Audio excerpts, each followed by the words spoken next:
शिल्पी घर के काम से फ्री होती तो बोर होती, जिसके बाद उसने घर में ही दुकान खोलने की सोची। अरे ये इतने सारे कपड़े, अरे बहू क्या करेगी इनका? माँ जी, मैं घर में बोर होती हूँ तो सोचा सामने के कमरे में कपड़ों की दुकान खोल लूं। घर का काम भी हो जाएगा और 4 पैसों की कमाई भी। अरे वाह वाह, ये तो बहुत ही अच्छी बात है। मैं भी तेरी मदद कर दिया करूंगी। वाह माँ जी, तब तो मजा आ जाएगा। अब हम दोनों मिलकर खूब पैसे कमाया करेंगे। अब क्या था, सास बहू का काम चल पड़ा। एक दिन, अरे राकेश की माँ, सुनती हो? कहाँ चली गई? भूख के मारे पेट में चूहे कूद रहे हैं। अरे नंदिनी, कहाँ हो? भूख लग रही है। पापा कहाँ है माँ? पता नहीं बेटा, भूख लग रही है। आज तो किसी ने चाय भी नहीं पूछी। तभी सास बहू घर के अंदर ढेर सारे सामान के साथ आती है और वो भी हंसती हुई। अरे वाह बहू, ये तो बड़ी अच्छी मार्केट दिखाई तूने। बड़ा ही सस्ता सामान था। हाँ माँ जी, और ये सामान हम डबल पैसों में बेचेंगे, मजा आ जाएगा। अरे बहू, भूख लग रही है, कुछ खाने को दे दे। माँ क्या बात है, आज किसी ने पापा को चाय भी नहीं दी?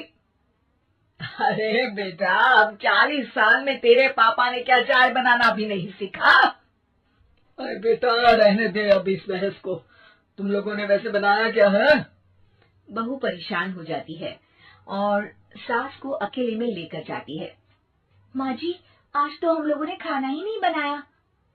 अरे बेटा, बाहर के छोले भटूरों से पेट इतना भर गया कि याद ही नहीं रहा कि घर में ये लोग भी हैं खाना खाने के लिए। अब क्या किया जाए?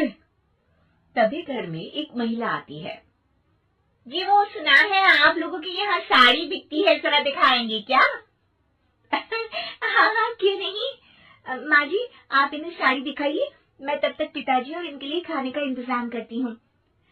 सास उस औरत को लेकर सामने वाले कमरे में चली जाती है जहाँ उन लोगों ने दुकान खोली थी।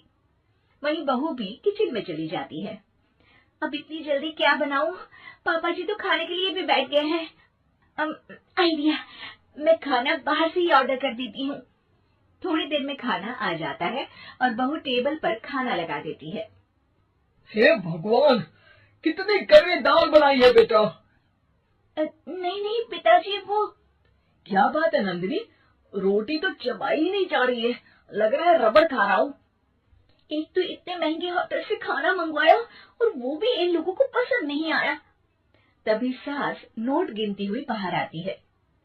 वाह माँ जी, बड़ी कमाई हुई लगती है। हाँ, मैंने वो 2000 वाली साड़ी 3000 में बेच दी। अरे वाह माँ जी। दोनों सास बहू बहुत खुश हो जाती हैं। मेरे पेट में ना बेटा जोर का दर्द हो रहा है। अरे माँ, क्या हुआ? पेट में दर्द? बाहर का कुछ खाया था क्या? मैदा तो नहीं खा लिया? मैंने छोले भटूरे खाए थे। माँ क्यों खाए? आपको तो पता है कि आपको मैदा सूट नहीं करता। चलिए माँ को डॉक्टर के पास ले जाते हैं। तभी अंदर से पापा की आवाज आती है। हे भगवान, मेरा तो पेट खराब हो गया। सब पिताजी के पास जाते हैं। पिताजी, आपको क्या हुआ? खाना बासी था शायद। अरे पिताजी, नंदिनी जानती है कि बासी खाने से आपकी तबीयत खराब हो जाती है, तो वो ऐसा क्यों देगी, है ना नंदिनी? वो खाना मैंने बाहर से ऑर्डर किया था।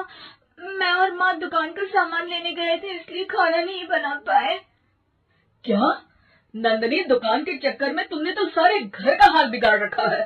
चलो अब माँ और पापा को लेकर अस्पताल चलते हैं। अस्पताल में जाने पर डॉक्टर कहते हैं, हाँ, इन दोनों को तो एक दिन के लिए एडमिट करना पड़ेगा। क्या? क्यों? पेट ही तो खराब है ना। हाँ, तो घर ले जाइए ना, अगर लग रहा है कि कोई बड़ी बात नहीं है और हम सिर्फ पैसा कमाने के लिए इन लोगों को एडमिट कर रहे हैं। नर्स, जरा इन लोगों को बिल तो दे देना। चलिए, मैं आप लोगों को पैक फिर समझा देती हूँ।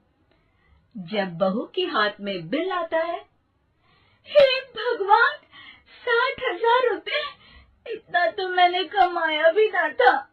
अब समझ गई कि कमाई के चक्कर में घर के लोगों की सेहत के साथ मैं खिलवाड़ कर रही थी।